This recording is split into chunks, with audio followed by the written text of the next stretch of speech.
Welcome back to Whiskey Uncut. I'm your host, Paul, joined by James. Who was here 30 minutes early. I thought it started at 6. Yeah, well, you know what? At least you're here I'm on on time. time. If nothing else, I you got to was prompt. sit there, watch me eat a Yeah, burger. that was good. That was Yeah, good. it's probably quite enthralling. It might be the best thing that's going to happen in the next hour and a half is watching you eat a burger.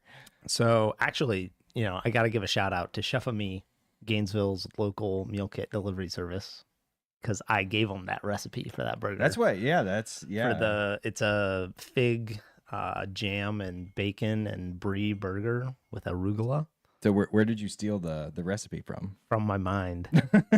See, I'm a master chef, James. Oh, and that's true. Yeah. So I forgot about that.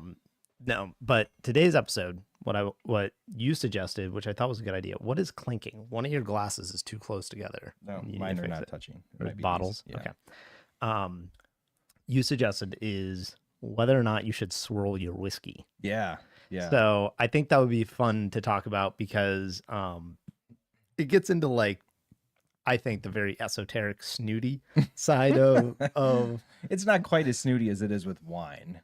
yeah. But I think yeah. I think it's close because I think on the one hand you have people that drink whiskey as they put it in a heavy tumbler, they just like to casually sip on it. These are the people that are putting ice in their whiskey. Nothing wrong with that, except that it's wrong. Except that it's wrong. except that you're ruining your whiskey. Other than that, though, it's fine. Right. But other than that, it's fine. And so I think the swirling it to release the aroma or release the flavors or whatever comes from the wine world originally. And I think it definitely works with wine in my opinion. But wine is also much tamer spirit, and so I don't know that whiskey needs the help. No, and we can get into some of the nerdy science of that when we start that. Yeah. So let's take a look at some news real quick.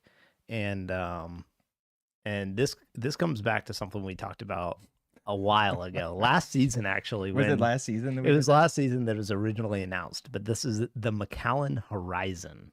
So the Macallan Horizon, for those of you that listened to that episode, was touted which is by Macallan. Tens of thousands of people as probably listen to that. Oh yeah, absolutely. Yeah. As the first horizontal whiskey. James. And this is one of my favorite, quote unquote, innovations. Talked about. I love the fact that it's horizontal is that they took a regular bottle, a normal cylindrical shaped bottle, and they turned it on its side and put a little pedestal underneath so that it wouldn't roll away. Right. That's what makes it a horizontal design.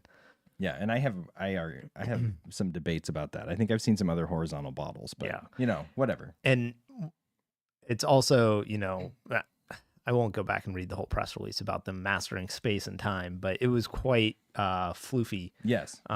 So anyway, we didn't know at the time. They had not announced the price. And so we now have Whiskey Advocate came up with announced, because it's actually come out now.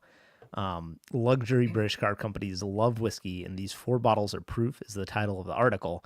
But because this was a collaboration with Bentley Motors, and so the metal on the bottle is reclaimed from a Bentley, and the glass is reclaimed from a Bentley, and the wood and all this stuff.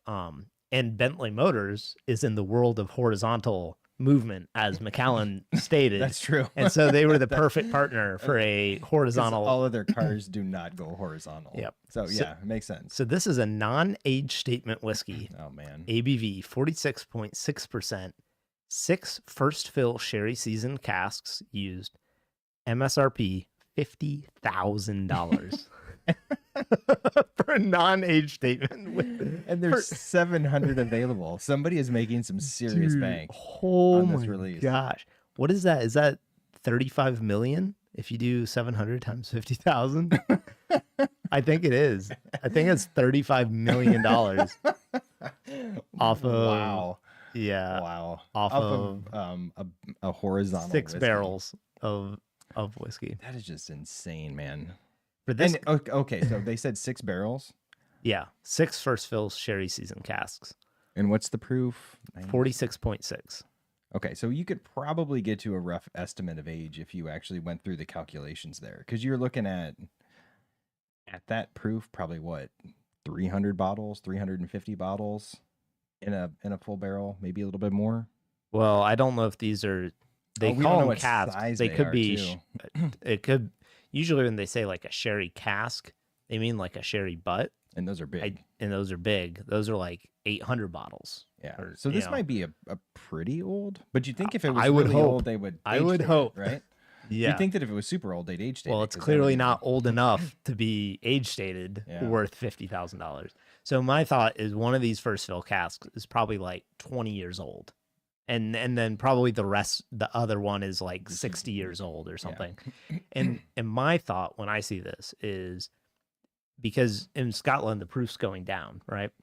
Once it gets below 40, you can't use it as whiskey unless you blend in younger stock that's higher proof. So my guess is they had 1 or 2 barrels of like 60-year-old scotch that's below 40%, and they wanted to use it, and it's really valuable because it tastes just like wood in an old warehouse. But you can't call it a whiskey. But you can't call it whiskey. So the value of the bottle, that's probably how they arrived at the value. Or they just picked a number out of thin air because they can and people will buy it. But then they blended, younger stuff with it to bring up the proof. And that's why they didn't want to age state it, though, is because the younger stock is in there. I think you're a lot more optimistic than I am. Well, that's what I'm saying. That I just assumed it was all young crap. I'm saying if they're on the good side of being honest about the valuation of the whiskey, then it's probably 50, 60-year-old stuff in there. Yeah. That just got too low proof. But anyway. Here's what the Macallan master whiskey maker, Kirstine Campbell, ventured to say. Where Bentley makes its bespoke vehicles to get a sense of the craftsmanship behind the machines, I wanted to bring the essence of Bentley into a whiskey, Campbell tells us. Seeing Bentley's process was a wonderful sensory experience. Seeing the tannery hides used for the leather seats and steering wheel, the smell of the wood shop, feeling the knurling on the switchgear. Oh, boy. It gave me a great starting point for making whiskey. Wow. What struck with Campbell were notes of polished wood, sumptuous leather, and the distinct aroma of the raw wood used in Bentley veneers. A lot about the wood. Lots of wood. Yeah. Apparently, there's not much. That's all that's in a Bentley is wood. That's the first time I would hope that the master whiskey maker Macallan has been inspired by wood. Yeah. Prior to. It took a car to get him, to get him thinking about wood. Fun fact, if you send Bentley a tree that's felled from your estate, it will happily process this into interior paneling for your vehicle. That's actually kind of cool. Yeah. So anyway, she says, I was checking for individual flavors, then working up combinations of those. I came across casks with a lovely fresh leather note or a rich resinous note, but it's more complex than yanking a few of those. There was a fair amount of digging and blending. Rarely do you get it right the first time. Campbell shares that the non-age statement reflects the focus on flavor instead of being constrained by a number. Well, of course. Yep. Yeah, of course. As all non-age statement whiskeys are. To achieve the right final product, Campbell went through 6 blends, all first fill sherry casks, and blend number 6 was selected as the winner. So, yep, that's the bottle. Wow. Overall, it's decadent and sumptuous is the review. Yeah, as I would expect. I would hope it would be incredible for $50,000. It's such an absurd. How do you get to be rich enough to afford that? I was gonna say famous enough to even try it. Like work at Whiskey Advocate. At what point do you get a sample for real, of a $50,000 bottle being sent? Actually, there's some YouTubers who get invited to stuff like that. Yeah. We haven't even. They have better connections. They're way better connections. We haven't even gotten a bottle of like Old Weller. No. So like I don't know how anybody gets these. To be fair, I haven't really asked for stuff. Well, we tried a few times with Buffalo Trace. Well, yeah, but we didn't get shut down. The person left, or they quit, or whatever. So yeah, or maybe they got fired because they were gonna give us. They were talking to us. Yeah. So then we have the Bowmore 22-year-old Aston Martin selection with ABV 51.5%, 22 years old, cask type mixture of European oak, Oloroso sherry, American oak hogsheads, $400. Yeah. That's a lot more reasonable. Yeah. Still pricey. I have seen relatively good things about the Bentley. The previous Aston Martin. Bowmore has collaborated with Aston Martin several times. Again, I don't understand the collaboration between cars and whiskey, other than that they're both luxury I think that's products, what they're doing. and that's all the it only is. thing they're doing. It's odd to me and cheesy. Like, regardless of if it's good whiskey, there's nothing that a car has to do with whiskey. So, but anyway, the Bowmore 22-year-old, that is $400, and then going on to Coach built whiskey crossover with Rolls Royce is a 30-year-old. I've never even heard of Coach Build. Have you? No, it's a brand launched that in launched in 2022. There we go. As a partnership between whiskey writer George Kataskis and former Formula One world champion driver Jenson Button. So there you go, another celebrity whiskey. Coach built whiskey, Build Number 1, is the core product, a blend of malt and grain whiskeys sourced from all five Scotch regions, and then finished in Spanish sherry casks. Coach built is a blend of ultra-aged malt and grain, some up to 35 years old, the bulk of which spent time in sherry casks. Half of the 3,000 bottles are available to Rolls-Royce London clients, while the other half are available through Coach Built's website. $1,900. Well, for a 30-year-old, that's not too bad, although it is blended. And that's pretty pricey for a blend. Well, and it's impressive that a company that just started a year and a half ago is already releasing a $2,000 whiskey. Yeah, well, you started with some cash. Go big or go home. Yeah, I was worried about starting with $90 bottles. Yeah. So. Well, why didn't you release a 30-year-old whiskey as your first? I should have called up like Volkswagen and done like a 6-year-old Volkswagen whiskey. And then we have Jack Daniel's McLaren edition, ABV 40%, cask American oak, SRP $45. How did that end up on this list? Poor McLaren. Like, oh my gosh, they're just getting shit on, dude. How? That is wild. Like $45. Like, seriously, that's not a typo. No. Like, it's not $145 at least. I don't think so. They probably have. Oh, that's weird. Limited edition bottles designed with McLaren's papaya orange hue. So I think it's the exact same whiskey. It's just a different label on it. Oh man, yeah. Yeah, traditional. So it's the same thing. Yeah, it's just yep. So anyway, yeah, that's what happens when you have crossovers of whiskey with you see, however, how these British brands view the Scotch versus bourbon. Oh, right? Yeah. When they partner with a Scotch brand, they release a $50,000 ultra premium luxury deluxe thing that's bespoke. And when they reach out to an American brand, they're like $45. They're like, yeah, you can use our color. Yeah, you can just throw But we prefer not to be too closely associated. I like that we're combining drinking and driving in I know, our whiskey for real. releases now. And then the other thing I wanted to talk about is this: Peerless tries its hand at toast. Oh. So I wanted to talk about this just because you have had some thoughts about Peerless in the past. I'm generally not a huge fan of Peerless. But... Yeah. So this is the toasted barrel whiskeys have been around in some shape since 2014 when Michter's pioneered the style with the US 1 bourbon. While toasting does occur during the char process, toasting barrels more deeply before charring is less common, as it's an extra step that adds cost and time. So Kentucky Peerless is the latest to join the ranks with their new toasted bourbon. Peerless toasted bourbon is aged in 2 separate oak barrels, spending the first phase of maturation in the distillery's standard char level 3 barrel before being finished in a medium toast barrel, a barrel that's toasted about an hour at a lower level heat than a charred counterpart.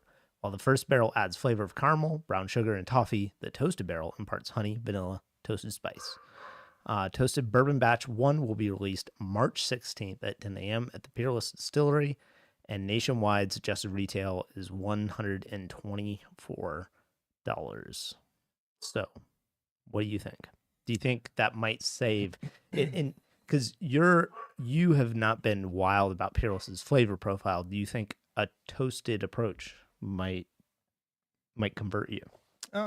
Possibly. I think my problem with Peerless in the past has always been that everything is very young and it's very expensive. And so when I drink Peerless, a lot of times to me it still tastes grainy. So Right. maybe giving it some extra time in that toasted barrel would help. Did they say anything about age on here? It doesn't. It just says 2 separate phases, but they're not telling Yeah. you an age statement. So maybe it won't make any difference. Maybe it will. It's funny that you brought up this article though, because I was listening to another podcast today and they were talking about innovations in bourbon. And one of the things that they were talking about was toasted barrels. Like that was, it was kind of a big innovation. So they're like, where are we going to go from here? And they were asking whether or not toasted barrels were going to be a bigger thing. $125 for what's probably a 3 or 4 year whiskey. Right. And I feel like personally, I've just kind of found that toasted whiskey in general is kind of weird. Like it has a distinct kind of character to it that has typically not been my favorite. So, I don't know. Yeah, I think we've never really tried. We should get a series of toasted barrels on here and try them. I remember you trying a few and you weren't a huge fan. By the way, I hate the fact that Stag Junior looks like the front on the back. Like the the back label looks like a front label. It's almost double-sided. Yeah, it's very distracting. Anyway. Okay, so let's kick off our blind tasting because we got to let these settle for a second because we just poured them, which we just agitated it. Yeah. So we're starting with Weller 12, and this is ABV 45%, and from Buffalo Trace. Yes, and so I decided to bring. We were talking a little bit beforehand. We decided to go with whiskeys that we thought had a pretty strong nose. Yeah, pretty good aroma. Yeah, and so I thought it would be fun to do a lower proof version and a higher proof version. So I brought Weller 12, and then we also brought Stag Junior. And I think that should give us a pretty good read for it. And so just a little bit of backstory on this, why I mentioned this was when I first started writing articles for Bourbon Sippers, one of the guys that I was working with swore that he could tell when you swirled whiskey. And to this day, I do not believe it. I don't believe it for a second. And not only did he swear that he could tell when you had swirled it or not, he thought it made it worse. Really? Yeah. And I understand, like, there's certain things that I can kind of comprehend, but for the life of me, I can't come up with an explanation as to why it would make it worse. I could see where it might not do anything, and I could see potentially, given oxidation, like maybe it would make it a little bit better, but for the life of me, I can't understand why it would make it worse. I think out of the way. I think, James, it's because you're bruising the whiskey. It's just so delicate. It's so delicate. So Yeah. I've kind of seen that sentiment expressed before.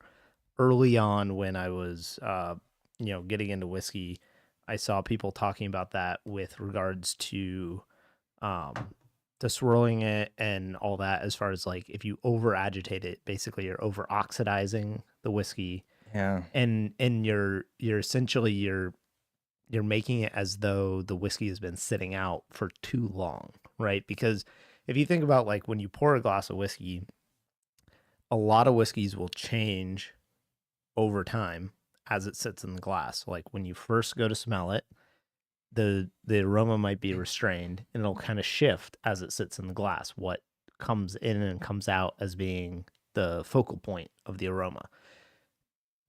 And then if you leave a whiskey out overnight and come back to it, it's gross. Like it gets way, and it'll turn like milky and I don't know that it gets nasty, right? So what I've seen people talk about is the argument is that when you swirling it, you're over oxidizing it, and so it might help right at the beginning, but then you sit there for an hour and you keep swirling it. And I mean, like some people are like crazy about it. They're like, practically like shaking up the glass, right? And so I've seen people talk about it from that perspective. I personally, I can't see how doing that, unless you sat there for like 8 hours swirling your whiskey. Like, well, let's start by talking about, like you mentioned, it comes from wine. Right. So let's talk about why you do it with wine. So the first thing with wine is as you swirl, and when you swirl wine, you swirl pretty aggressively, right? Like to the point where a lot of times people splash out of their glass because they're trying. And that's because oxidation in a lower proof spirit like wine happens pretty quickly. Right. And so you can see pretty dramatic changes. And so as you swirl it, you're definitely, some of those flavors, some of the compounds are I don't know if evaporating is the correct word, but it's leaving the glass and you're picking that up. Right. But it's also the oxidation which opens up the wine. Higher proof spirits, from what I remember from my days in science, do not oxidize nearly as much. That's why you can leave a bottle of whiskey. Yeah, your bottle of whiskey open for years. So you can't tell me that just a little bit of swirling in a glass is going to oxidize it to the point where it's going to change the flavor profile. If leaving it open on your cabinet for 10 years, which I have bottles that have been open that long, don't really change that much. I think they do change that much, though. No. Maybe some of your sherry ones or your peated ones that have a lot of, volatile compounds in them. Right. But I don't think they change that much in terms of like a good whiskey becomes bad. But I do think I've noticed that whiskeys turn a little flat when they've been sitting for a long time on the finish. Like there's just something like a little bit bitter on the finish about whiskeys that sit for a while. Maybe that's a placebo. You and I have in the past tried Bowmore 25-year-old brand new bottle versus one that had been open for a long time, and we both agreed the brand new bottle was better. Yeah. And those weren't like bottled separately. They were two bottles from the same batch. One had just been opened years later. So I do think there's a substantial enough difference that we could both taste it and tell, like, yeah, this was the old one and this is the new one. I don't know that it's enough, but that was like years in a bottle. Yeah. Right. Yeah. And I can't 5 minutes, not 10 seconds of swirling. Right. And that's why I'm saying, like, I do think it does oxidize it to some extent. Now, the bonus, like the reason that people think it's good is because as you swirl it, again, some of those flavors come out of the glass. You're using a Glencairn, and a Glencairn is meant to funnel the aroma up. So you're definitely agitating it that way. The downside of that is that you're also going to have alcohol evaporating off of the liquid, right? And so that, I think, is the biggest thing for folks is if I run into somebody and they say, oh, if I swirl whiskey, it ruins the nose. I'm like, it doesn't ruin the nose. You're just sniffing it as you're swirling it. And so you're getting all the ethanol. Like that's what it's doing. It's burning your nose because there's ethanol coming out. Swirl it, sniff it, swirl it, let it kind of calm down, and sniff it again. So, but yeah, this all started because he swore that it made the whiskey worse. He said he did some sort of blind taste test. I wasn't there. I don't believe him. And then I started to read a bunch of articles, and everybody seemed to have a different theory. Some people were arguing for hyper decanting, which where is you like pour it through like an aerator and no, like... they put it in like a magic bullet, like one of those blenders, and like rapidly agitate it. Gosh. And then let it rest for a while. That's definitely bruising your whiskey. Yeah. And so it seemed to be kind of all over the place. So, and the other part of this is when I went to the Bourbon Trail, we went to Willet. And every time you go to a distillery, you have a chance to go on a tour. And I always went on all of them. And they teach you how to drink whiskey. Yeah. And they teach you how to drink whiskey. And we went to Willet, and they were like, so like, the proper way to take a whiskey is, you smell it. Then you like, you swirl it a little bit, and you smell it, and you swirl a little bit. And then I went to Heaven Hill, and the first thing she said was, now don't let me catch you swirling your whiskey. This isn't a wine tasting class. I just literally went somewhere else, and that was what they told me to do. So I thought it would be kind of fun to see if we could tell any difference with two whiskeys that are popular at different proofs, but are known to have kind of a strong aroma. So here is my hypothesis, James. My hypothesis is that it will improve the higher proof whiskey more than the low proof whiskey. Just because you're blowing off some of the alcohol? Because what I think happens, and this is from using our like little toppers, is I think when you close up your glass for a little while, that aroma like builds up in that space more. Yeah. And you get a more intense aromatic experience. What I think happens when you swirl and then immediately smell is, yes, you are releasing more aroma out of the liquid.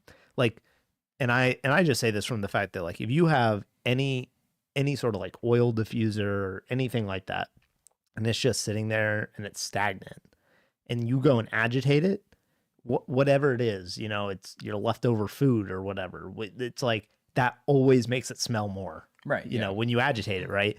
So I don't see any way that swirling the whiskey can't actually increase the aroma, other than the fact that when you've just been swirling it, you're also kind of shooting that out of the glass, so to speak. Like, I don't know what the air vortex inside is, What it looks but like. what it Yeah. looks like. But I would imagine that you're kind of throwing the aroma out of the glass. And when you go immediately to smell it, I think you're getting less.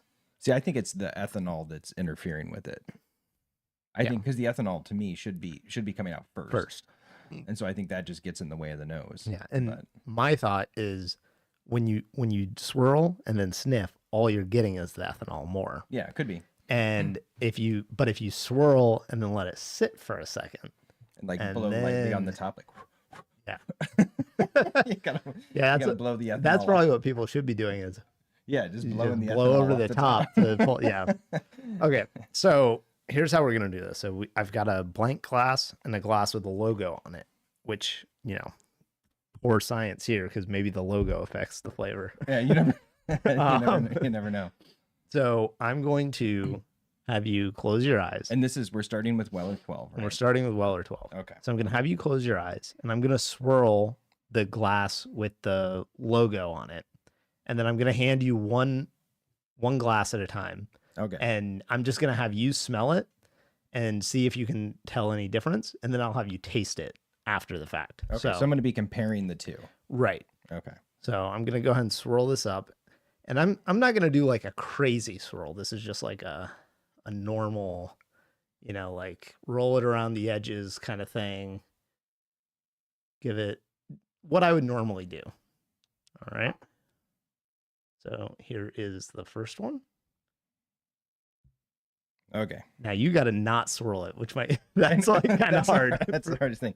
Should I be comparing the two at the same time? Or? Yeah. Here. Okay. So you know which one's in my right Yeah. hand, which one's my. So I can open my eyes now. Well, no, because you'll see with the logo Oh yeah, on it. that's true.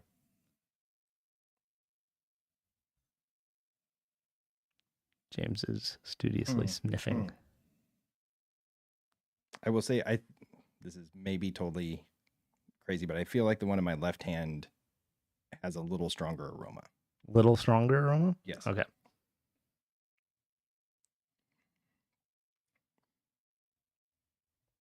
Because I've always been curious if it affects flavor at all, too. Yeah, they taste exactly the same. Okay. I can't tell anything. But you think the one on the left has slightly stronger aroma? Well, don't drink all of it because we got to do it again and see if it's just because it might be so subtle that, you know, you're just kind of saying. Yeah, I can't get anything on the flavor profile, but at least initially I felt like there was a little bit stronger aroma in the left hand. Okay. Well, that was the one that I swirled. Oh, look at Oh, look at that. Ah, yeah. All right. So here, Science. Now it has to be true, you right? do the same. So swirl this one and then Okay. I'll close my eyes and We'll see- let it sit. see now. people. We chose Weller 12 so that when we post a thumbnail of this, we can have Weller 12 on there and then people will click on it. That's what we have to resort to on this. It's not the content that draws people; it's the Right. pictures of the bottles. All right, you You ready? know, what'd be really helpful. We have a decent number of people that actually watch the show on a regular basis, but none of them tell anyone about the show, and that's a real problem. We need. Yeah. I also need to make sure I'm not hitting my mic here. I'll as do I- the other way for okay. you. Okay.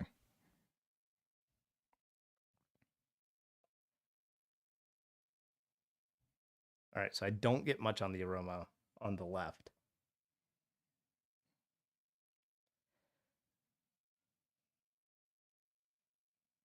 Definitely more on this one on the right. Definitely more on the right. Okay.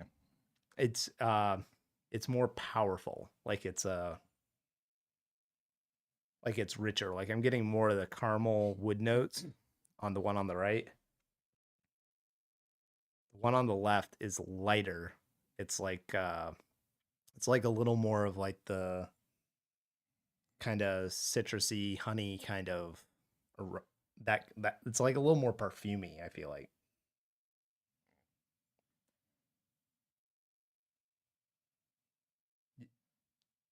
taste different.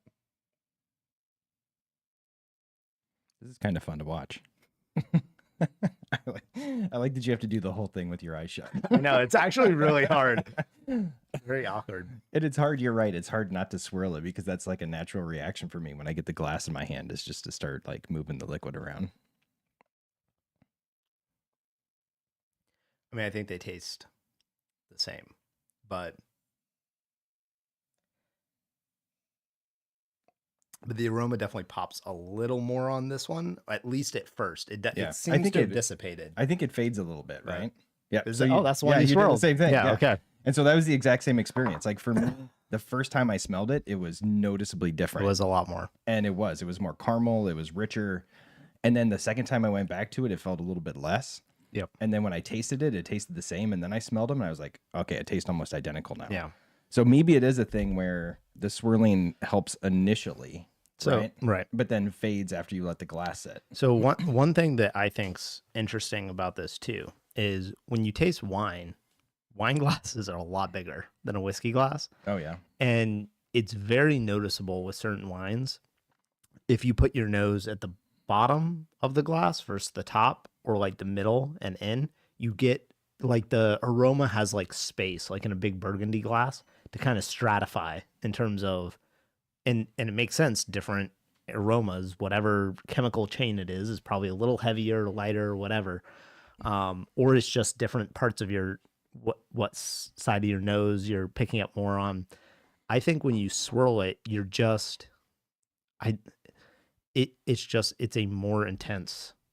I mean, it is like, it was noticeable. I mean, I would say it almost smelled like two different whiskeys. See, to me, in the sense that like it smelled like one was at like 80 proof and one was like 100 proof. Yeah, no, I get that. Yeah, I agree totally. I think it smelled not similar to me. It was just every little piece of the aroma was a little bit stronger, right, after you swirled it. And particularly, I think those kind of middle sweeter notes, like you said, the caramel, kind of some of the sugary notes, and the oak seemed to jump out a little bit more too. Whereas I think the unswirled was just maybe a little bit more dusty. Yeah. All right. So Scott Stutzman says, I'm not a swiller. I assume he meant swirler. I pour, let it sit, then quick. Let it sit, then quick, then sip. So I guess he lets it sit for a little while and then sips. For me, the taste is the most important part with whiskey. I've had some bourbon that had either zero notes or not what was expected. So yeah, you know, I mean, I think, you know, we'll see if this holds true for the higher proof here. But if I had to guess, I would have guessed that we were gonna be able to tell the difference on the nose, but not tell the difference on the palate. Right. And I think that's what this one did, at least. And so, yeah, if you don't really care about the nose, then I would not swirl it. For me, the nose, though, is really a big deal. That's my introduction to it. Right. It's like smelling your food when it arrives, right? Like that's how I first experience a whiskey, is on the nose. Otherwise, I would just drink everything out of a rocks glass. Yep. Because it doesn't make any difference. The whole point for me for using a Glencairn is because I want to experience the nose. Right. And we did the test with when Chad was here, of the different glasses with the giant with like the giant mug. Yeah. And I mean, to me, that's where and that's why I thought swirling it might impact the flavor, because some of what you taste is your smell. And so if you're diminishing the aroma by not swirling, in theory, you're diminishing the flavor as well, because you're not getting that adjacent aromatics with it. However, I think the whiskey has a strong enough flavor that the difference in a level of aroma between swirled or not swirled is not nearly as drastic as from tumbler to Glencairn. Oh, no. Where like when you drink it from a tumbler, I do feel like you're missing a little bit of a flavor component, even to the tasting experience. So anyway, but it might honestly come down to what kind of experience you want with the whiskey. Like when I go play trivia every Thursday, and I always ask for a glass, or I always get some whiskey. And some days I want to it's hard for people like us, Paul, to drink whiskey and not sit there and pick it apart. Yeah. Right. Like it's really annoying. So there's times where I've gotten better about that. But. Yeah, I'm still really shitty at it. And so there's times though where I'm like, you know what? I don't want to do that. Put it in a rocks glass and then I won't care. And I'm just going to sip it and enjoy it for what it is. And I'm not going to sit there and nose it and Yeah. act like an idiot.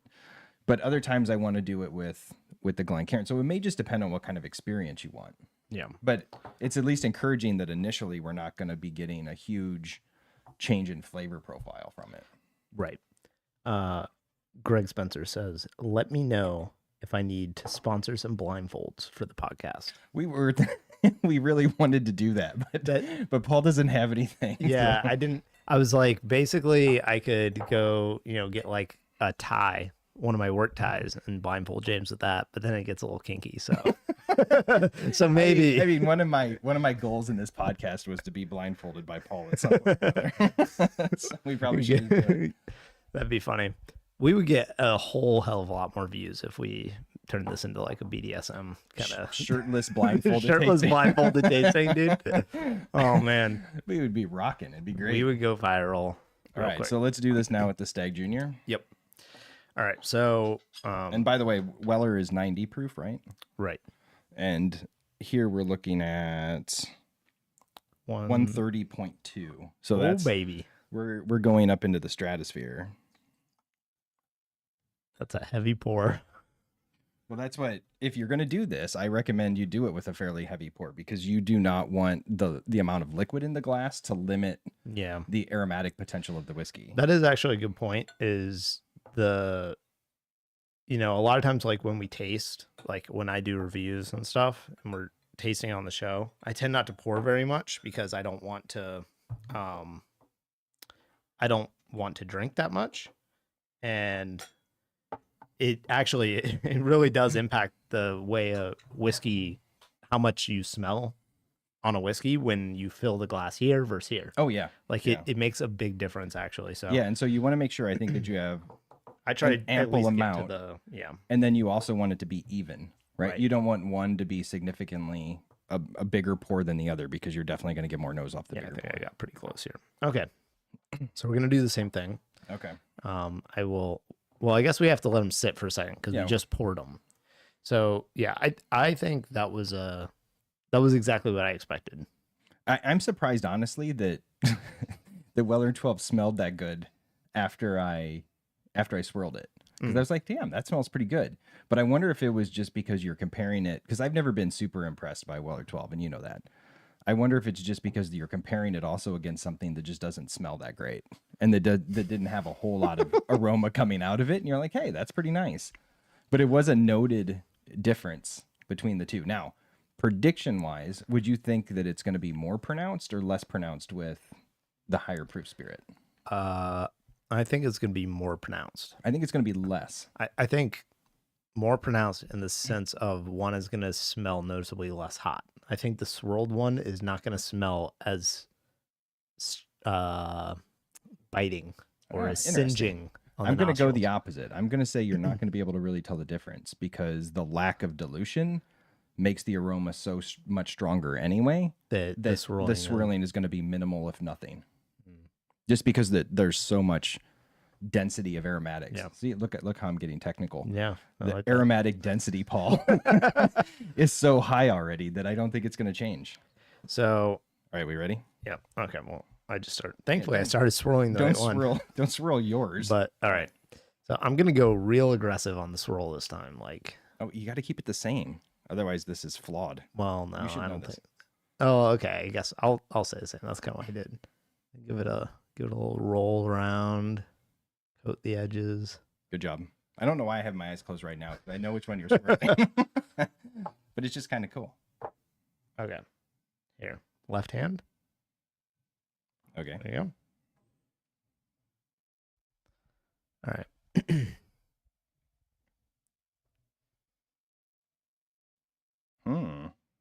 Oh, he's stumped. I think he's faking it. He just wants to be right. Oh, there won't be any difference. Huh? I mean, smell no difference. These are really, really close. I feel like the one in my left hand maybe has a little bit more of an alcohol burn in it. Mm-hmm. But I don't know that I could otherwise say that the flavors are different. But I feel like this one's maybe a little bit bitier. A little bit bitier? Yeah. Okay.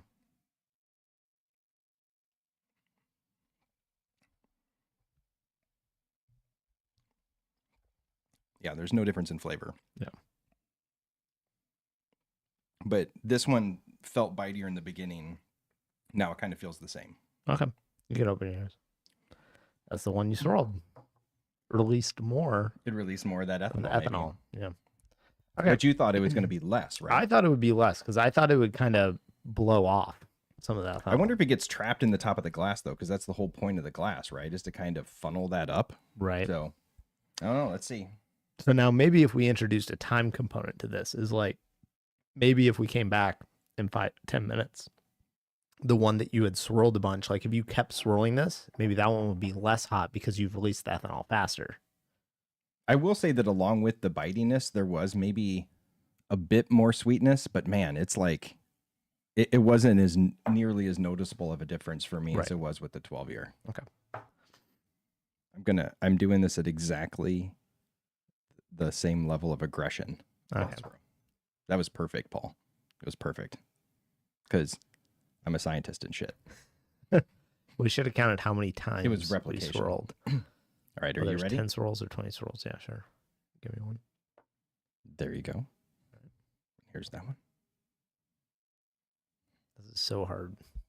Yeah, don't ram it into the microphone. That one singes the nostrils. It should. Yeah.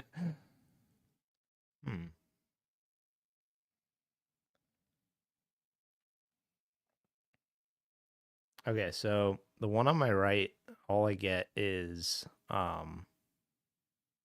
more of the alcohol, I think. Yeah. The one on my left, I mean, that it's there, but I got a little bit more of like barrel char note to it. All right. I feel like the one on the right is hotter, but it's really dang close. Yeah, like it's really tight, right? It's almost like I don't think if you gave this to me 5 times, I would give you the same answer twice in a row. And we should state that we are obviously trained professionals. Yeah. So if we can't do this, nobody can. We didn't taste them yet. Oh, well, I forgot about the tasting part. God, Paul. But what am I doing? It was the same. So both of us had the same experience where the one that was swirled but had a little bit more ethanol burn on the nose. Yeah. It definitely does. Just a little bit. Yeah. It's not that much. No. But I definitely would have thought with the higher proof one, you got to swirl it more aggressively, get rid of the ethanol faster. And I think it does, obviously. You're liberating more alcohol by maybe swirling it, but does it stay in the glass? Well, right? I'm going to sit here and swirl this for like 10, 15 minutes. For like 10 or 15 minutes while we sit in silence. Just make an annoying noise. Just make an annoying noise. Yeah. So, I mean, that's kind of interesting because it was sort of at the lower proof, the alcohol doesn't really get in the way, right? Like neither of us noticed that on the Weller 12 that wasn't any hotter. Yeah, it didn't smell hotter. It just enhanced the flavor profile a little bit. And we were both able to pick that out. In this one, the swirling, though, because of there's just so much more alcohol in the spirit, we definitely got the alcohol on the nose more with the swirl. To me, it maybe was a little brighter, but it's almost hard to pick that apart, right? Like, is it truly brighter and sweeter, or is it just burning it a little bit more? And so it kind of makes the punch stronger. I'll be honest. I almost couldn't smell anything in the one that you had swirled besides ethanol. I could smell everything, but the ethanol was like, there was noticeably a little bit more of a singe to it. There was a bite to it. Right. Whereas the other one was a little bit more mellow. And again, it was maybe a little bit more dusty. But either way, though, it didn't interfere with my nosing of it. Right. And this might be the difference between us, too. I'm used to nosing really high spirits. You're not. Right. And so for you, it might be a little bit harder to get past that ethanol burn. Right. Well, I've been swirling this for a solid... Yeah, it's really fun to watch. 2 minutes. Yeah, it actually is. That's the other thing is like, regardless of your thoughts on swirling whiskey, it's really fun to do. It is. It's like a very satisfying thing. Oh, man. Now I'm going to blow on it. Oh, yeah. I cleared it all. Blow it all out. Oh, that worked. Now you get all the juicy... I got butterscotch and caramel juicy now. aromas. Yeah. All right, so here. I've been swirling this one for a solid... Now this isn't blind. You can see which one it is, but... It's pretty similar to Pretty me. similar. And see, that's my theory is that if you swirl it long enough, you reach past the point of degradation, and then it starts. Now you're just actually getting rid of all that ethanol, Yeah. and you're See basically if you watering notice a down your difference. whiskey without watering it down.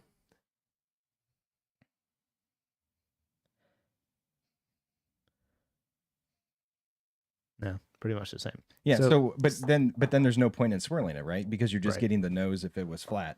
So maybe the idea is if it's a lower proof spirit, swirling it is going to be a little bit beneficial because the ethanol that's blowing off isn't really going to interfere with the nose, but you're going to get more of those sweeter flavor profiles out. Right. Maybe with a higher proof one, you either swirl it very lightly and let it sit for a little bit, or you just don't swirl it at all. Yeah. Yeah, I think that's right. Which I would say it's interesting because that's kind of the opposite approach of like adding water to your whiskey, right? Is like when you have a low proof already whiskey, adding water is almost always detrimental. Yeah. Like, yes, technically maybe you're releasing flavor still, but you're just destroying the mouthfeel so quickly that it's like, what advantage are you getting? Like, okay, yeah, you accentuate some of the florality or the sweetness, but it's like now it just tastes like water, right? If you only drink 80 proof whiskey, it's probably not the case for you to feel that way. But with higher proof stuff, adding water can definitely improve it just from that chemical reaction releasing, but you're not really watering it down. It's still a beefy spirit. And so I think it's interesting that it's kind of like adding water to high proof is beneficial. Swirling it might not do much. Maybe a negative in the short term. Well, especially if you're not used to drinking or if you're not used to nosing higher proof stuff. So if you're really sensitive to ethanol, like if you smell whiskey a lot of times and you're like, ooh, that's hot, then there's a good chance that swirling it isn't going to do, it's just going to make it a worse experience for you. Yeah, I think all swirling did was it immediately made it worse on the high proof, and then it was the same. Yeah. After that, for a very short period of time, it was worse because you couldn't notice any difference in flavor profile. No, I couldn't notice any difference in flavor in either. And even then, it was so close that I was like, flip a coin. I honestly don't know if I'm just in my mind thinking it. Now this one, you swirled this a lot. So have you tasted them since you swirled it? Can you notice any difference? Flavor? My guess is probably no, but.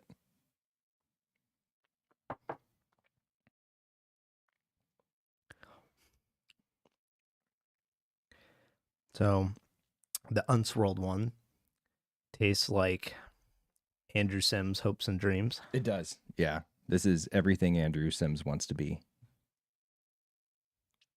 I think the swirl one tastes hotter. Even on the tongue. palate? Yeah. Yeah. To me, I didn't get any difference. That might have just been like a weird way I swallowed or something, but I felt like that one like burnt my tongue more. Yeah, it's the same to me. Same. Yeah, it's probably just weird. Whenever we do stuff like this, Paul, I'm always happy when it doesn't turn into a giant cluster. Like I thought for sure we would be all over the map and we'd have. I mean, we both had the exact same results. Yeah, and on I both think, ones. and I think if you're used to nosing whiskey and you're used to tasting whiskey, I think it's pretty clear that I think we could do this with 15, 20 whiskeys in here and we'd probably have the same experience. Yeah. I think if it's lower proof, we're going to definitely be able to pick out the difference. I would like to revisit this at another time with a peated whiskey. Now, when we get into I was going to say when we get into peated and heavy sherried and stuff like that, it might be different. That might be different, but So do you typically swirl peated all whiskeys? of them, Yeah, I do too. I swirl everything. Yeah. Just out of habit. You got to. But I wonder, I think peated one would be a really good idea to do. I think you should just go do that now. Grab some of that Lafroig 10. That stuff's gross. But see if it's less gross after you swirl it. We're already in an hour and we got we've got a lot of bourbon. You have time for 2 minutes.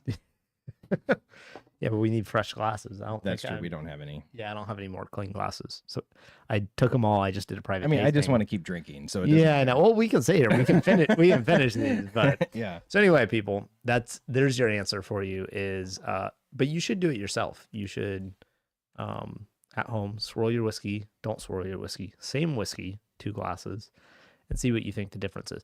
Because I will say, like, it'd be interesting to try it with like a really old whiskey, like a whiskey that I know kind of develops in the glass more, and like something that's peated.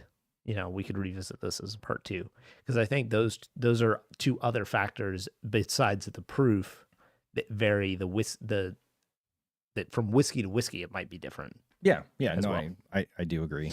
But And I will say either way too, I don't think you have to be super aggressive in your swirling. It doesn't seem to really make too much of a difference. I think just kind of move it around a little bit, let it coat the glass is probably enough. Emin, I can't pronounce that last name, writes in, I'm not sure if you talked about this already, but do you think swirling is a good way to coat inside of a glass to improve nosing? I guess it may depend on the speed of swirling. What do you think? Yeah, I mean, that was pretty much everything we just talked about.